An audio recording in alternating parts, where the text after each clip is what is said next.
Bonjour chers frères et sœurs en Christ, que la grâce, la paix et la miséricorde de notre Seigneur Jésus-Christ vous soient abondamment multipliés. Shalom et bienvenue dans cette nouvelle vidéo de 7 minutes de pain quotidien du 17 juillet 2026. Nous poursuivons notre lecture dans le livre des Actes des Apôtres, chapitre 15.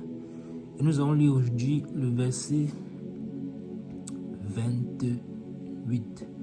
Nous avons vu dans la vidéo précédente que le Seigneur a précisé encore par la bouche de ses apôtres que les deux délégués qu'il a envoyés à Antioche, ce sont Jude et Silas, deux serviteurs qui ont été fidèles, qui ont reçu un bon témoignage auprès des bien-aimés et qui même ont exposé leur vie pour le nom du Seigneur Jésus-Christ.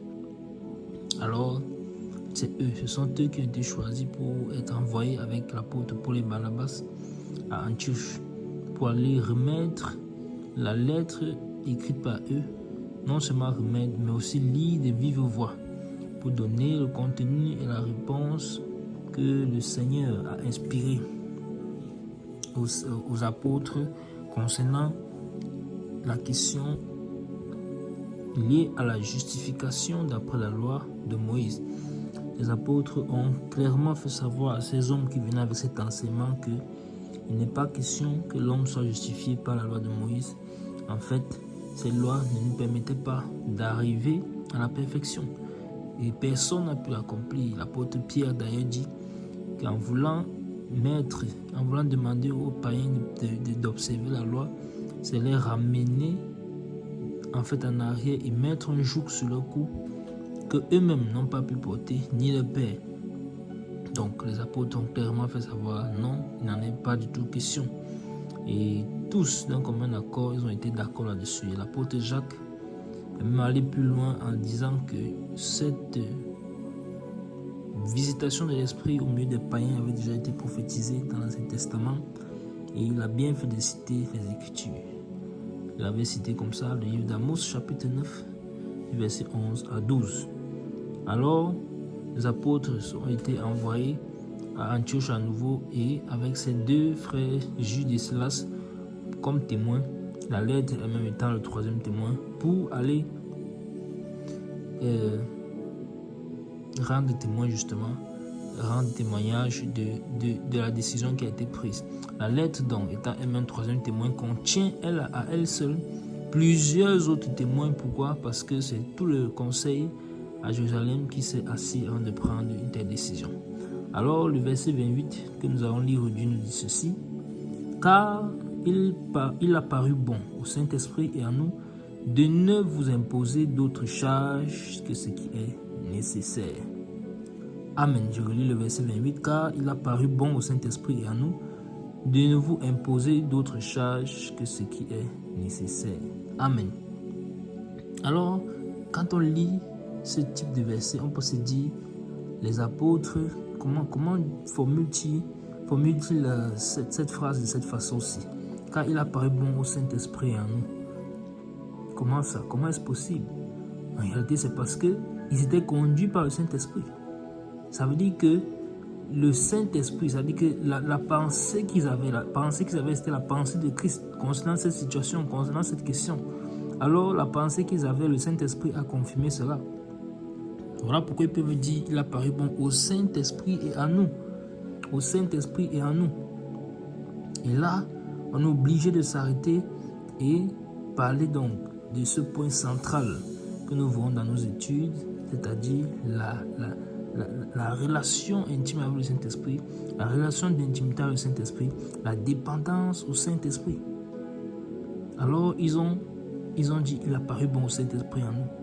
Alors, nous aussi, nous devons être capables de dire, il a paru bon au Saint-Esprit et à moi. Il a paru bon au Saint-Esprit et à nous. Là, c'était le collège des anciens. Voilà comment une église qui fonctionne dans l'unité, vous voyez que tous étaient d'accord. Tous étaient d'accord par rapport à cette situation. Pourquoi? Parce que tous marchaient par l'Esprit de Dieu. Et il y a un seul esprit. Nous avons tous été baptisés dans un seul esprit.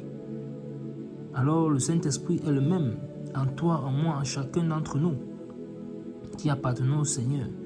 Et alors il ne peut pas avoir des avis différents.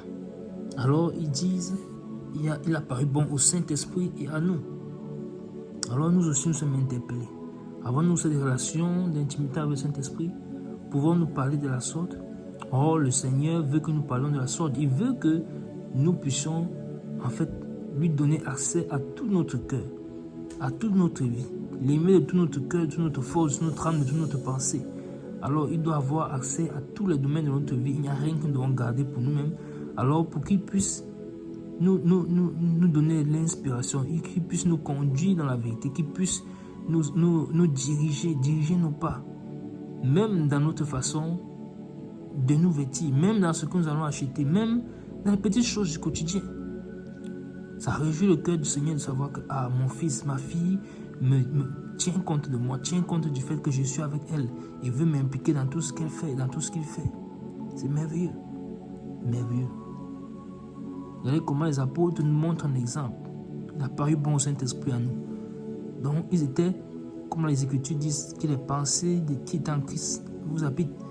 Dans leurs pensées, ils étaient baignés dans l'Esprit que, de telle façon à ce que leur pensée était effectivement la pensée du Christ, la pensée de l'Esprit.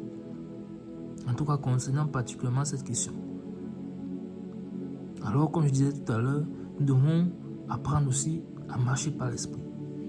Et pour pouvoir le faire, il faut d'abord être déjà dans la maison, c'est-à-dire être déjà enfant de Dieu. Et si tu écoutes cette vidéo, tu n'es pas encore enfant de Dieu, tu n'as pas encore donné ta vie au Seigneur, je t'exhorte à ne plus tarder. Répands-toi de ta vie passée, abandonne cette mauvaise voie que tu as vécue, cette mauvaise voie dans laquelle tu as marché pendant des années, sans connaître le Seigneur, éloigné de Dieu. Répands-toi, accepte Jésus-Christ comme Seigneur et Sauveur. Il t'accordera la grâce et son esprit et la vie éternelle. Une fois que tu l'as fait de façon sincère, entre les eaux du baptême, cherche quelqu'un qui croit véritablement en Jésus-Christ, qui va te faire baptiser dans les eaux, et ce sera pour toi une façon de t'identifier à sa mort. En entrant dans les eaux et en ressortant des eaux, tu t'identifieras également à sa résurrection. Cela te permettra de marcher en route de vie selon l'homme nouveau. Et ensuite, donc, tu pourras dire, oui, je vais marcher par le Saint-Esprit, moi aussi, comme les apôtres, comme ici, ils étaient un. Non seulement entre eux, mais avec l'Esprit. Moi aussi, je pourrais marcher de la sorte. Il n'y a plus beaucoup de temps. Et il n'y a plus beaucoup de temps pour cette génération, pour cette ère dans laquelle nous vivons. La nuit est avancée. Faisons donc attention. Nous arrêtons là pour aujourd'hui. C'était tout pour les 7 minutes de point continu de ce jour. Par la grâce de Dieu, nous verrons la suite de ce passage, on peut dire bien de cette phrase, puisque nous avons bien vu que le verset 28 finissait avec une virgule, dont la phrase n'est pas encore terminée. Cela, par la grâce du Seigneur, nous le verrons dans la suite. Que le Seigneur vous bénisse abondamment. Shalom.